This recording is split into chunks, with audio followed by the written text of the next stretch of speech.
everybody. So for my last college class for my master's degree, as you all know, I'm getting a master's in literacy specialty, yay, which I'm excited about. And for my last project, I needed to present a signature assessment for our PLC. And I had to identify a problem that I've seen in our students. And as you guys know, we've had lots of problems with 6th grade this year. So I decided to do my signature assessment over implementation of spelling strategies. You guys have probably heard me talk, Miss Valentine. I know you've heard me talk about how the 6th graders are not doing good in spelling at all. So I decided to work on that with them. I've been doing spelling tests, and those have worked some, but they just needed more help. They needed some strategies to be able to work through these words that they don't know how to spell, which are quite a few. So here we go. I don't want to talk too much and say too much until I get into it. So we have the agenda. We're going to talk about a vision statement, identifying the problem, types of strategies, daily interventions, post-assessment data, next steps, and I have a reflection on here, but I've not written that yet. I'm going to do that after I present the PLC. So my vision statement is reading and writing is such an important skill that children need to have. It is used daily no matter our age or where we live. Children struggle to learn these skills though and fall behind throughout school.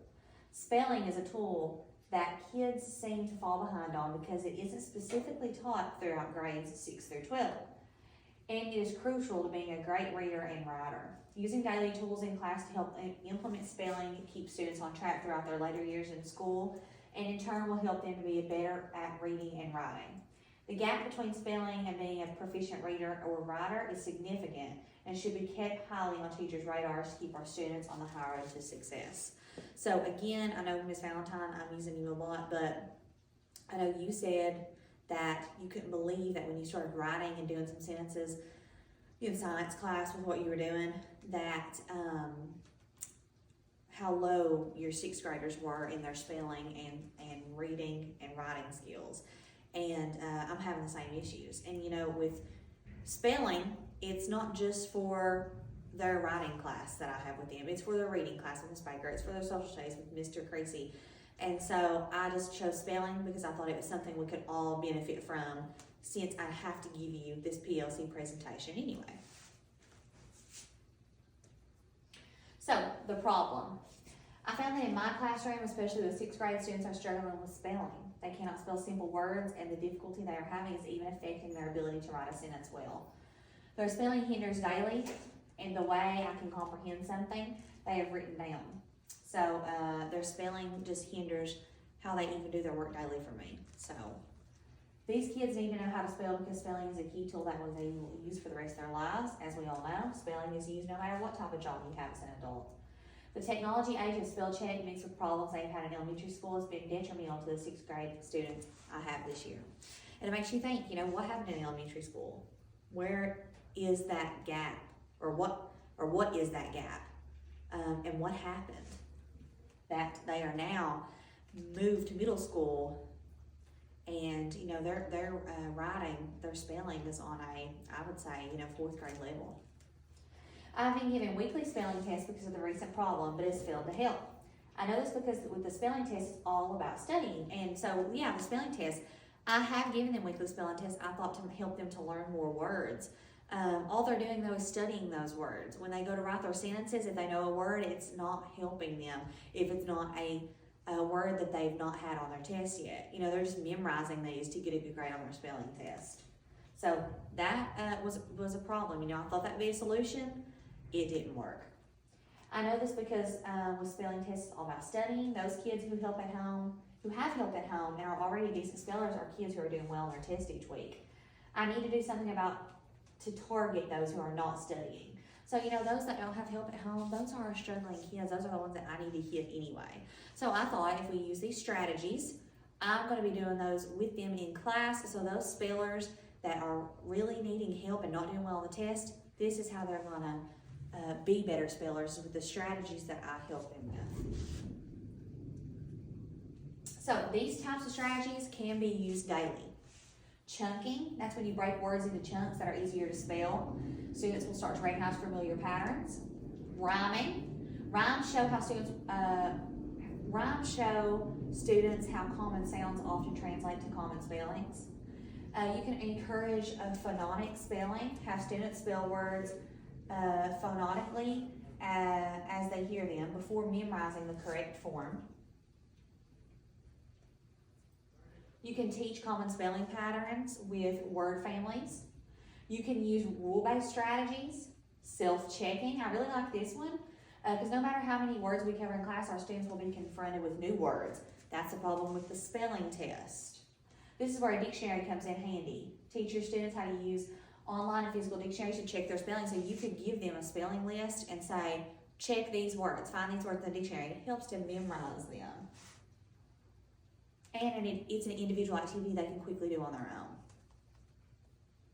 So, daily interventions, this is for 2 weeks. Now, I don't have 2 different charts because these can all be completed as bell ringers. And so for week 1, you could do chunking and then phonetic spelling and then word families and then self-checking.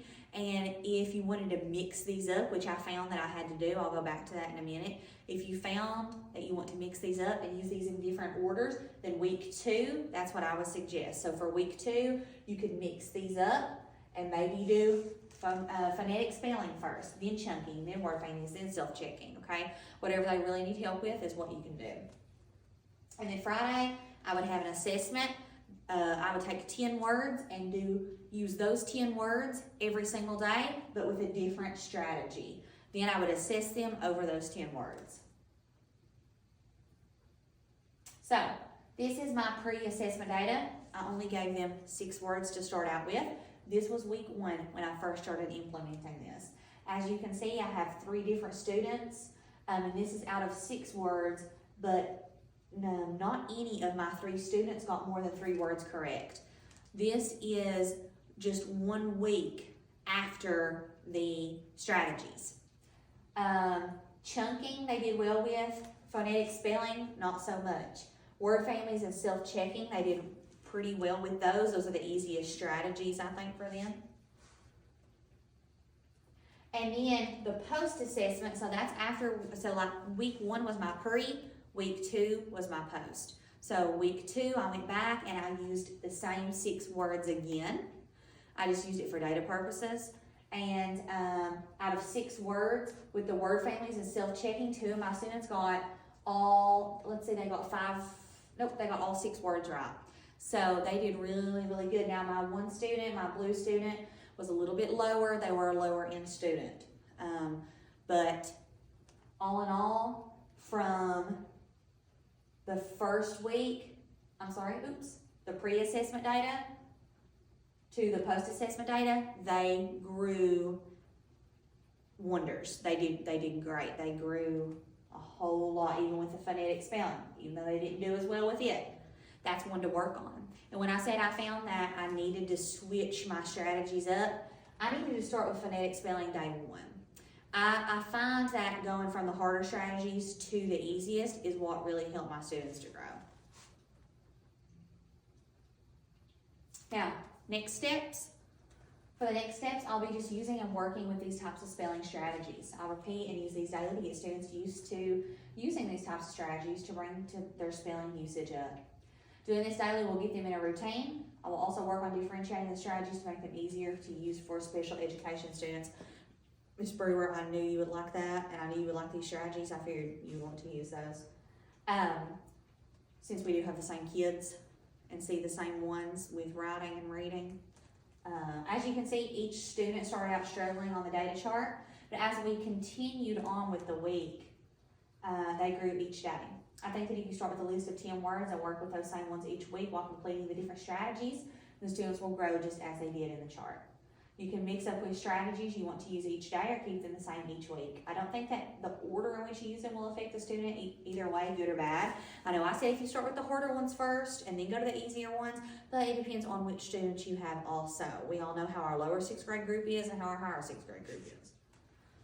I did find though that most kids struggle with phonetic spelling, so you might just start with that on Monday and then grow from there. So,